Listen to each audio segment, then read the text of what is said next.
C'est un fait exceptionnel. Des journalistes ont pu filmer ce week-end en Corée du Nord.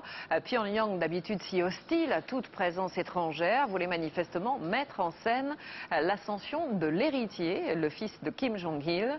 Il y a d'abord eu une grande parade militaire, puis un moment plus festif, mais toujours sous très bonne garde. Reportage de nos envoyés spéciaux Alain Chalvon et Sylvain Jour. Jamais bouquet final n'avait aussi bien mérité son nom. Épilogue d'une journée historique pour la Corée du Nord. Celle où l'actuel leader, Kim Jong-il, a présenté au peuple et au monde son successeur désigné en la personne de son propre fils, Kim Jong-un.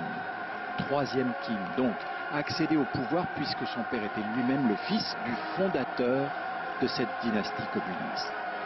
Alors, les milliers de participants à ce méga spectacle dont la Corée du Nord a le secret ont mis les petits plats dans les grands.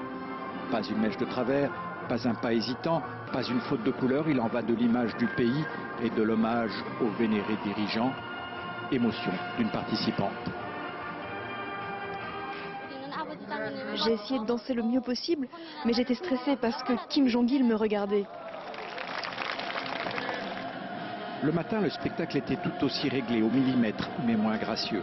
Pas de loi de rigueur, 20 000 soldats ont défilé dans une démonstration de force adressée d'abord aux ennemis d'une Corée du Nord qui se considère encore en guerre avec sa voisine du Sud.